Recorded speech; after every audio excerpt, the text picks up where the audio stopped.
I would like to introduce our keynote speaker.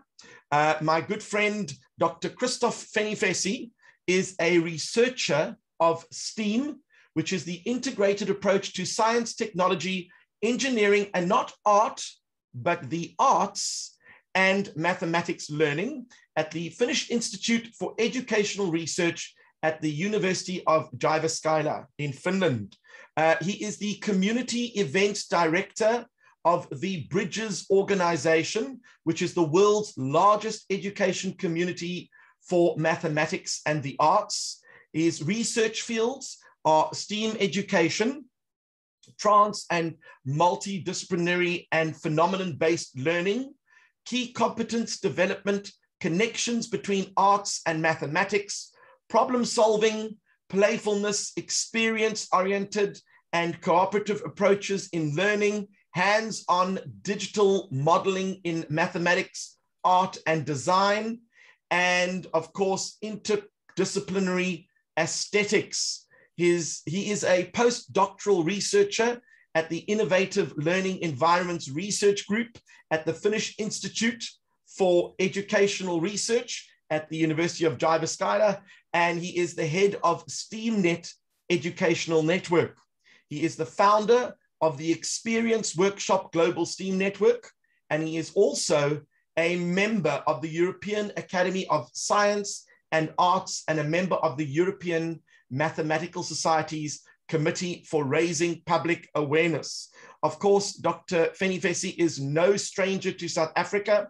In 2008, he launched the Experience Workshop Global STEAM Network, which actively collaborated with the Nelson Mandela University and the Open Design Festival in Cape Town. And that's where I got to meet him first.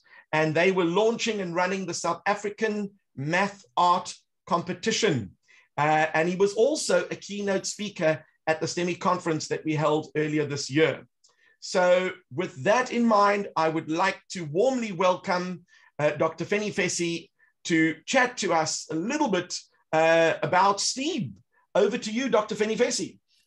Thank you so much, Steve Sherman, for the always very comprehensive, extensive introduction. I'm really flattened and really humbly want to start, but it's so hard after this very kind, warm welcome. And I really try to find a good outfit today, but you are always overwhelm us, Steve. There is no one can compete with you in outfits and also the richness of expression. Thank you so much for this absolutely warm welcome. And thanks to all who are organizing this conference. I would like to connect to all speakers who opened this conference, to Beverly Damonse, to Jabulani Nukeri, to Moloko Matlala, because all what they told, I think, is really relevant also from my point of view. And my talk will be connecting and following up their introductions, their openings on several ways. I try to find various perspectives to connect to what they have told. And I also would like to express my gratefulness to all of you who made to be here today in this very challenging moment. It's all been discussed already in the introduction that how many challenges you are facing and we are facing in these moments. And it's so impressive to see that there is really a massive participation today and it's still growing. It's really amazing. I'm absolutely amazed by the power of this event. And I think we need this power definitely to give hope for the future generations. And this I would like to express mostly with my talk. And I would like to share my screen if the host would allow me to share my screen. And I would like to share a lot of slides. Actually, many of them are connected to South Africa. I'm still waiting the permission to share the screen. But until I get this permission, Steve, just let me know, please. Okay, now I'm here. So now I got the permission. I hope that you all can see my screen. So I would like to talk today about multiple creativities and creative ecologies. And the strange word is here, it's pro-sociality. So it means everything for the society, this for society attitudes. And I would like to point our view towards the post-COVID era. Yes, the post-COVID era will come, believe it or not. It seems sometimes very far away, but it will come. And I think South Africa, the South African children, South African future generations has so much to contribute to the post-COVID era and this so-called new normal in terms of creativity and in terms of hope and in terms of want to be achieving higher and higher. So I would like to share many of my experiences, what I collected through these collaborations, what Steve very kindly mentioned in my introduction. So I would like to start with this piece. Actually, Karin Steen and Werner Olivier and their team from the Govan Becky Mathematics Development Center in Nelson Mandela University will share a lot more of these wonderful artworks, of these wonderful pieces. I just brought you this one from this year, where you can see the power of mathematics and arts combined in this wonderful artwork, and with this very straight, very direct reference to the current situation, and also expressing so strongly the hope what learning can give to the future generations and what you are all working for here today. I know that today's participants are from many professions, and this is really about collaboration.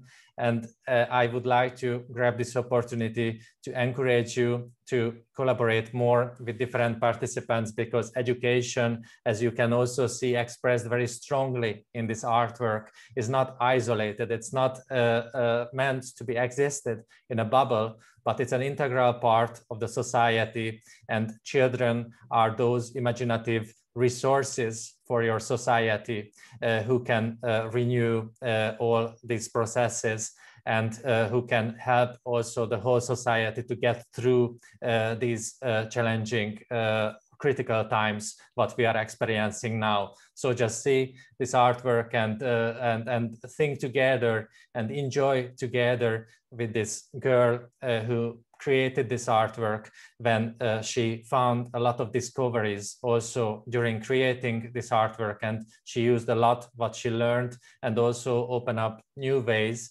to teach also mathematics and art in her school. I'm sure that when their teachers her teachers see this artwork, they will also get new inspiration. So education is also not meant to be only a one-way process, but also the learners effect back to their teachers. And I really would like to argue to hear teachers' voice, the children's voice, and take their opinion, take their interest, takes this beautiful imagination into account when you are creating curricula and working for Olympiads and any kind of activities for education.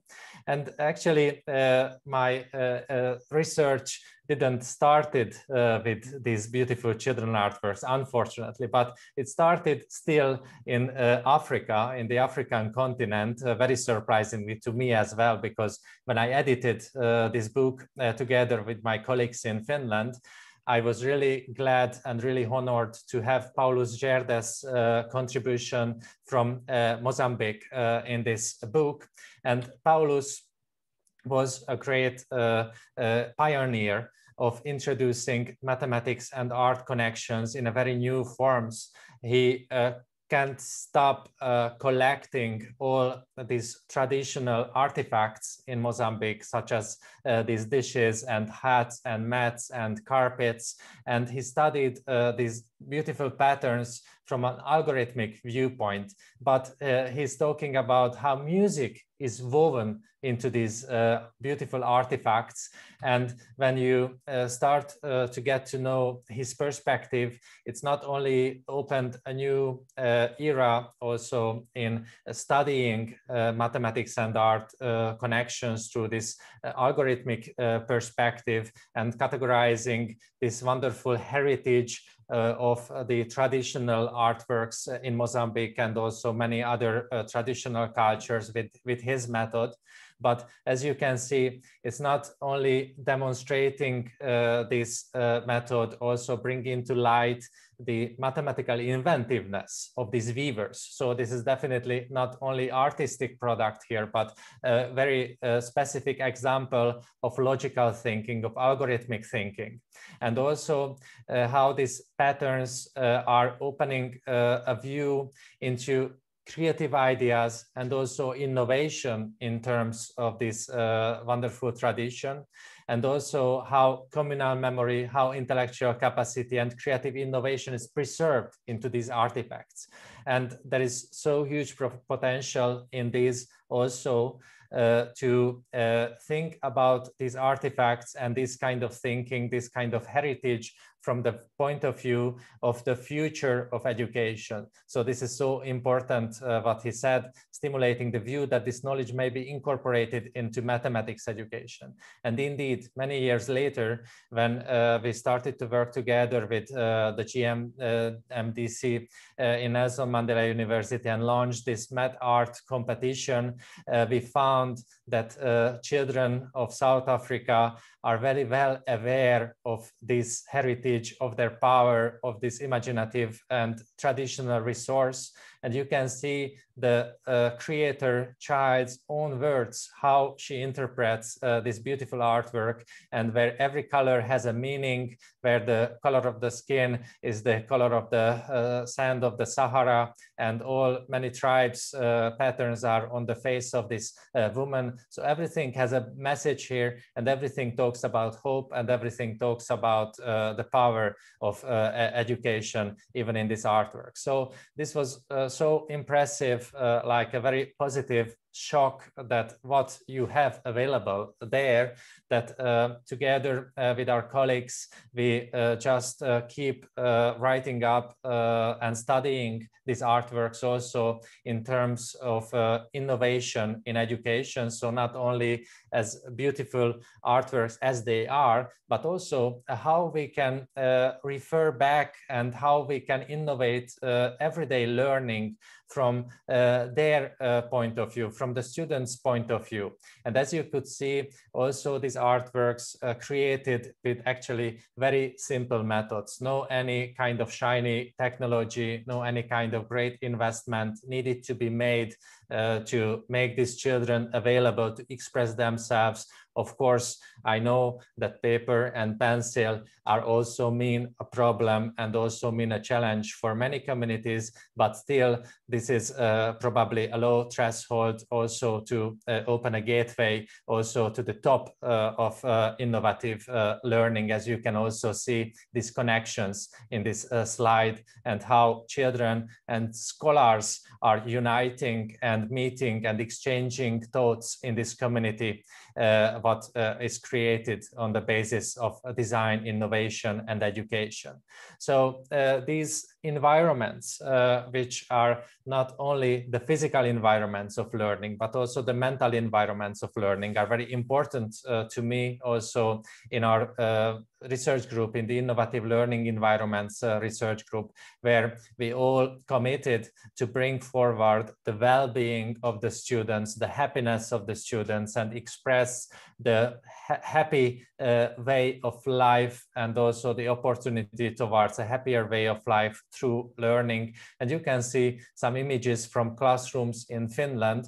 Of course, the situation is very different in Finland from every regard, but you can see also our commitment to bring forward this active way of learning, and also the many ways of children wishes and children contribution to the learning process. So the Finnish national core curriculum absolutely convinced about this and committed to these methods and multidisciplinary integration between the fields of science, technology, engineering, arts, and mathematics. But I could continue this acronym many more ways. So this is just a very useful term coined to understand each other in the international educational research, that the main point is here integration, and the main point is here collaboration, as what is the main topic also of our today's meeting, collaboration.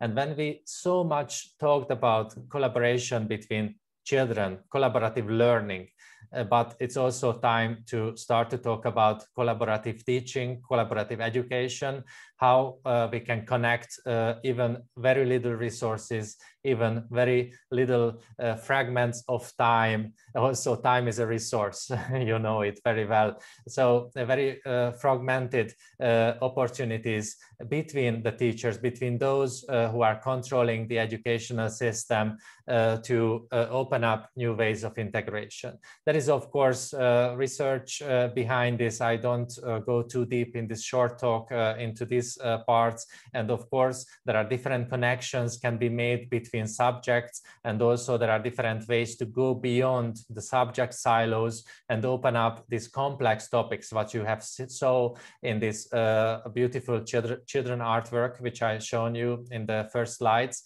But it's also important that how this kind of experience, this kind of community experience can be conveyed in these events.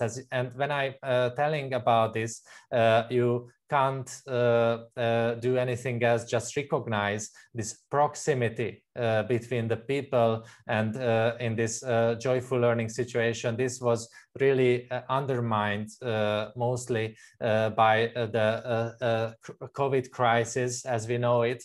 And we have really hybrid experiences in all meaning of this term, also hybrid of offline and online, but also hybrid that it wasn't so successful, I think, what we could do in this situation in education. And there are many sad experiences in connection with that. However, as we know it also from the Western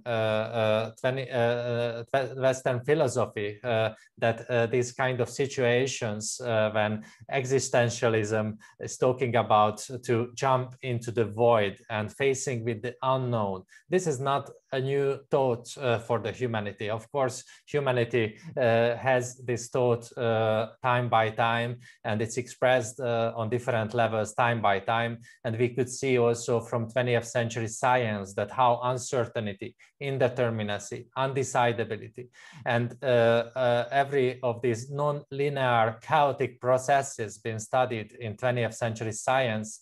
Still, however, here we faced with the irreversible, with the unstable, and this became a central thought for the 20th century people. Still in the 21st century, this all struck us really unexpected with all the power it's fallen onto us. And when we are under this shock, please don't think that there is only one kind of uncertainty exists. There is the psychological uncertainty, of course, which is coming at us on the individual level. But on the other hand, please don't forget about the scientific, the epistemological uncertainty, which is actually not new for science. That uncertainty is really the power to bring science forward as well. So why not to make even the radical uncertainty, the radical insecurity also in point of discussion, and also the point of departure in educational situation, and how to connect problem solving also to the real life problem solving, how to open up these opportunities of learning, inquiry-based learning, discovery-based learning, experience-centered learning, playfulness in education. These are all based on experience of uncertainty to some extent. But of course, as many of the speakers emphasized before me, this is also the situation when so many fake news and fake science is coming to us. So have these opportunity for questioning these and being uncertain in these and making better and better questions, scientific questions, to determine that which way do we want to go and how to teach this, how to involve children into this culture of also to lead to the joy of learning in this very challenging path what is ahead to us, but it's full of hopes and full of also good surprises, I believe so. And what happened in Finland in this situation? Of course, in my teacher education courses, we needed to switch to online learning, and my students created quite exciting online learning materials, what they tested in lockdown schools. It was quite a big experience to meeting with the separated children lockdown thanks to technology. And also you could see that how this football, which is actually a fullerene for a carbon-60 molecule for the chemists, all the chemists know it very well, that it's 60 carbon atoms, how it changed in our hands into a model of the COVID virus. So virus geometry is another area what has been explored into our courses, and we could learn from Reidun Tvarok, one of the best virus geometrists of our time, that our model is not too bad, but even not so accurate, because these spikes are far not as symmetrical and far not as regular as you can see, and moving very fastly on the surface. So this also contributes to the challenges what this COVID virus makes to us, and it's coming also from its geometry. It was very exciting to learn this, and it's very exciting to explain and try it when children are building this model.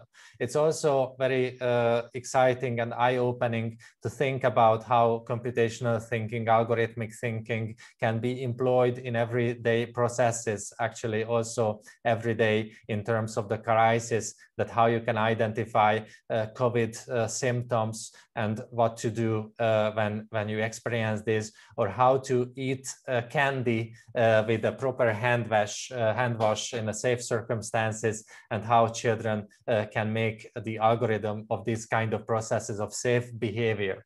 And also another colleague of ours from Serbia, they created with geometrical modeling these face shields, and with GeoGebra, and they 3D printed them in the classroom and then handed over to the local medical staff in their town. And this was really an important moment for everyone's life, how education provided a real support, real problem solving.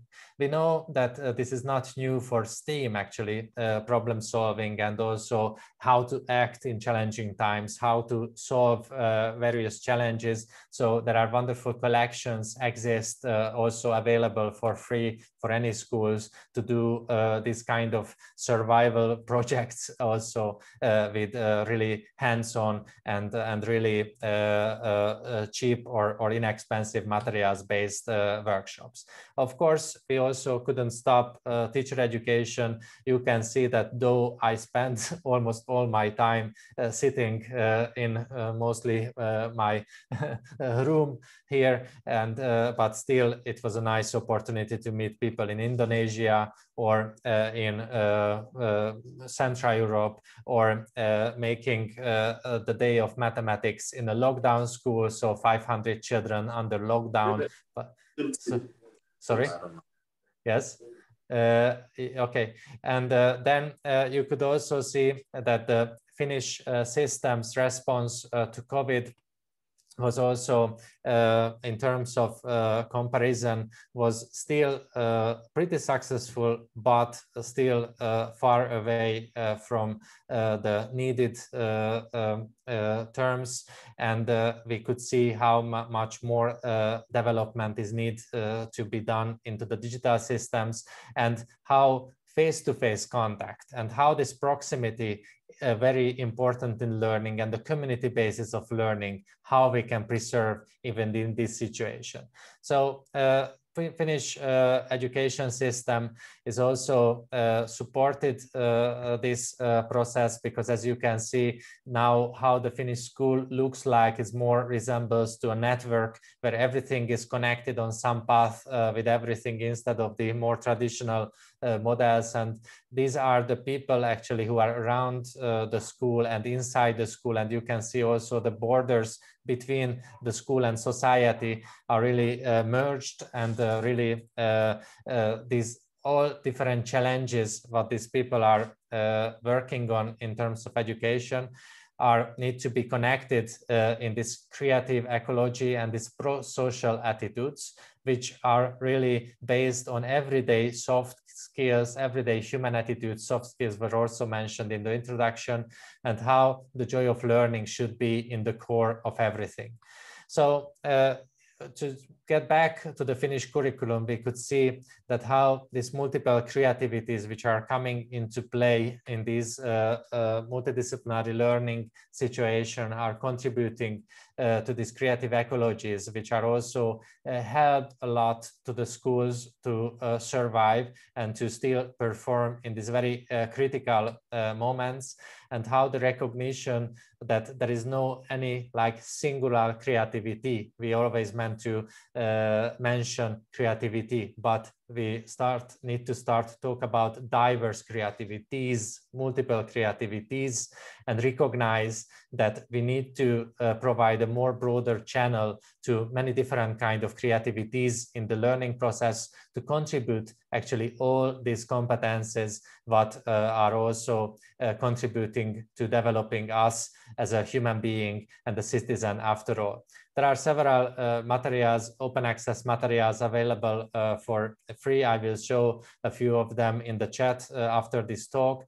And I would like to conclude also with, in agreement with Andreas Schleicher, who was actually the father of the PISA assessment and currently the director for education and skills at OECD, that he really argued about creative learning and the creative school and creative resources as imagination. For example, Steve Sherman was there to be a panelist with Andreas Schleicher with me in this conference. It was a wonderful experience, and it was very encouraging to see that how these global policies are also pointing towards where there is a point learning from South Africa in this regard, because for example, this South African Met Art competition is so rich in terms of content and learning, and also you can see how children are interpreting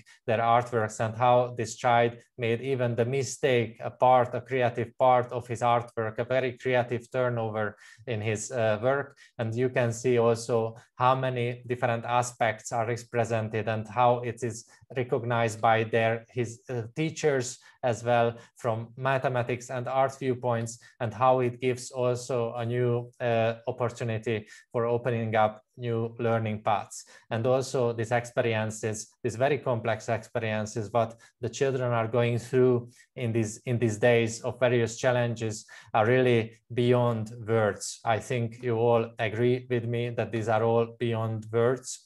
And this is why it's very important to give the opportunity for this complex expression and not stop here, but using these works also as starting points to help this stressed out Vitruvian man to open his hands again for hugging and embracing the future with hope.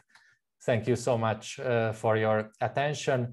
Another last example, how this Nedebele village, represented by a 10-year-old South African student, being a starting point also for Finnish youth workers who used this Nedebele village to create their own Nedebele village. And these are the youth workers who will work also with children coming from the African continent, many times without their parents, without their family, and finding a new home in Finland, for example, or in any countries. And this project was about My House, Your Home. And you can see this Nedebele village in Finland, created by the youth workers who will work with these children coming also probably from your beautiful culture as well.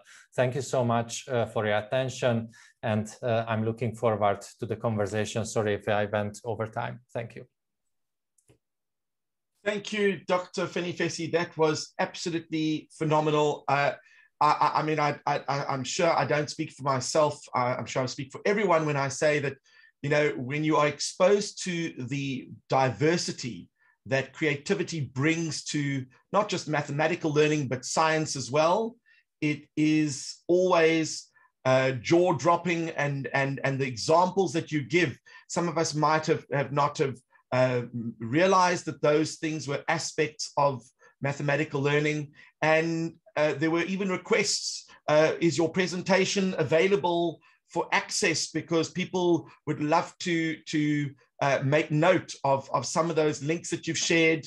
And you will. Excellent. So for those of you who were requesting the presentation, we will certainly let you know all about that. We will find a way to share the links with you. We do have one or two questions to start off, and I'm going to kick it off. So Finland has taken the approach to include creativity into the curriculum.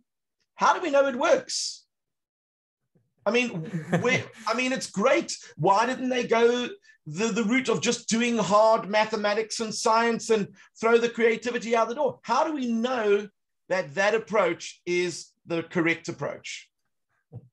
Yes, in Finland, the view on basic education is not so much on being specialized in something. In Finland, we really believe that first of all, in the kindergarten, children are supposed to play and supposed to be immersed into play. And also this playfulness needs to be taken also into the school, and the happiness of children and the well-being of children is really the after all goal in the whole society.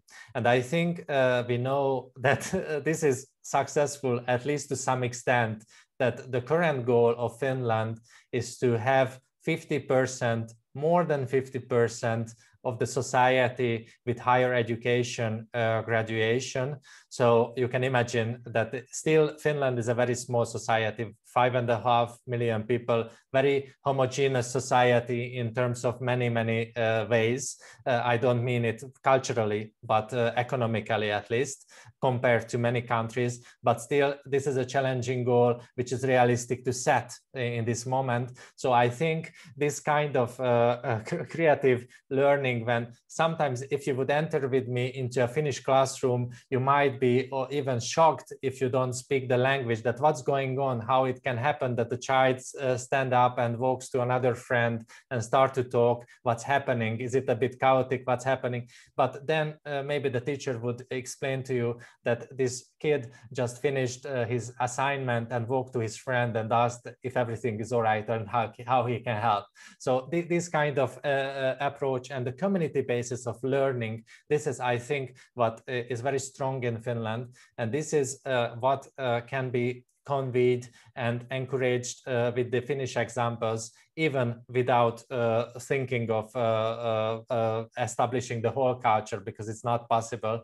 But the community of learners and learning communities is the center point. And also that's the measurement of the creativity. You asked, what's the measurement? How strong is your community? You can see how creative is your community. I like it. I like it. Well, I did see there was a comment or a question from Emma. It's really motivating to see talent in our South African kids.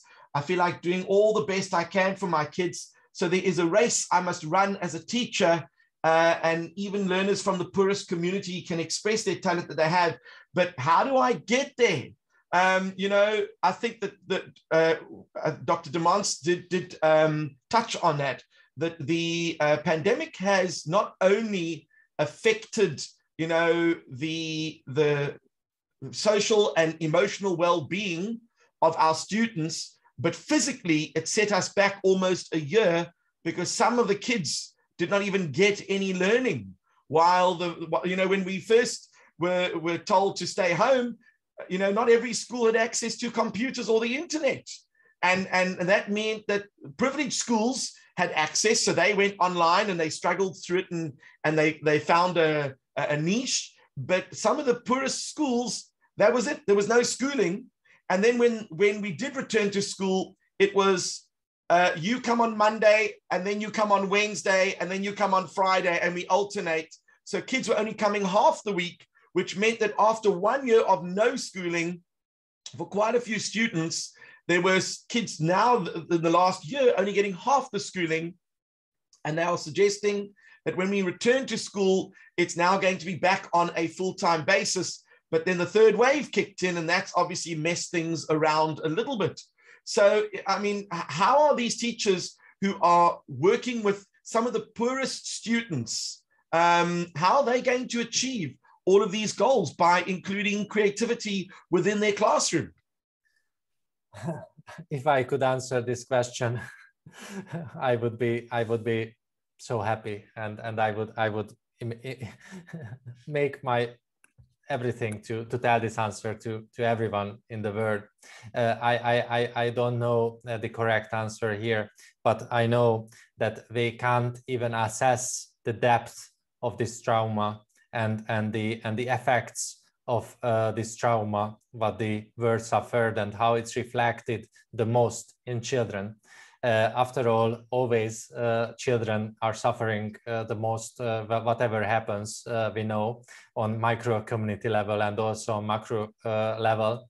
So this must be taken into mind very seriously also by the policymakers, and also they need to support the teachers to have the resources to reach these communities on whatever ways. And this is many times, it's not the way of technology. It's not the way of high tech, but the way of high touch, I would say. But I know that in the pandemic situation, this high touch is also became absolutely impossible. But I know that when vaccination spreads, and if you manage to involve the communities to get the vaccination, get the protection, then you can start to think about how to invest to reach out these communities and bring back the children into actually a better place of education where it stopped before the pandemic. I know that it sounds probably impossible, but it's so much happening, so much the turning point is on the individual here, and everybody needs to volunteer in this situation, and everybody needs to commit towards those ones who became separated and excluded, even in this, with the thin lines are cut in these moments. Well, I mean, just some of the comments that have been coming through in the chat and in the questions have indicated, you know, it's great to make, for example, some of the websites and resources zero rated so that you can access it on your phone. But Absolutely. What happens if you don't have a phone?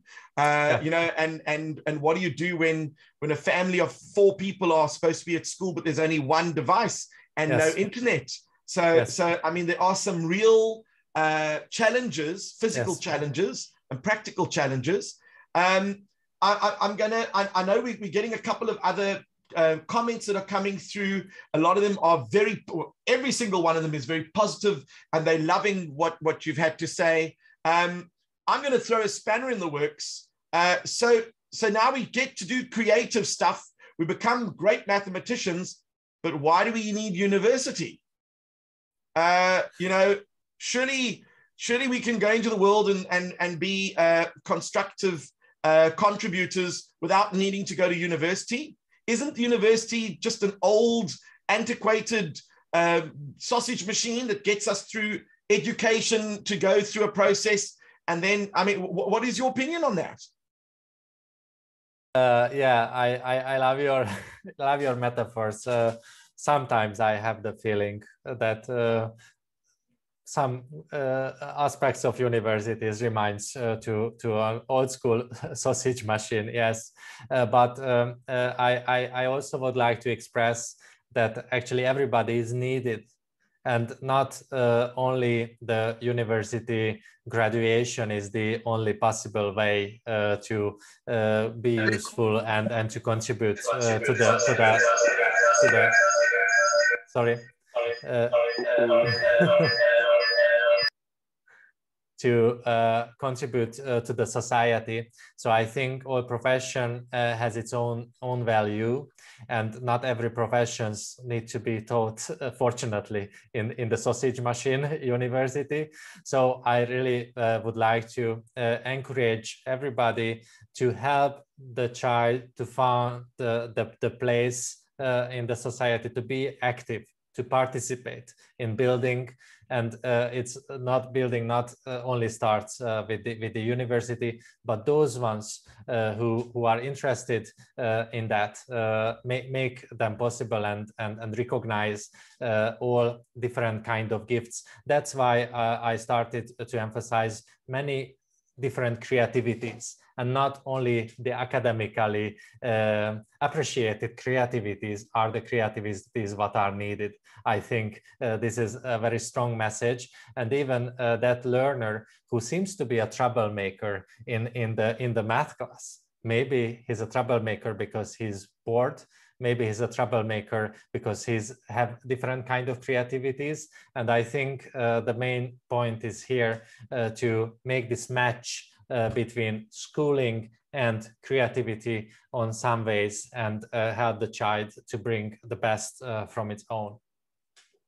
Awesome, awesome. Well, maybe not a troublemaker, maybe a change maker. Yes, in training. Exactly. So these are the things we have to look at. Yes. Well, Dr. Christoph Fenifessi, I would like to thank you so much for your incredibly informative presentation, and for the honesty that you give us when we throw tough questions at Of you. course, and if you could please put your contact details in the chat. I know that everyone is asking questions about your presentation and more about the stuff that you do. So that would be absolutely fantastic. Thank you. And I'd like to thank you so much for your time.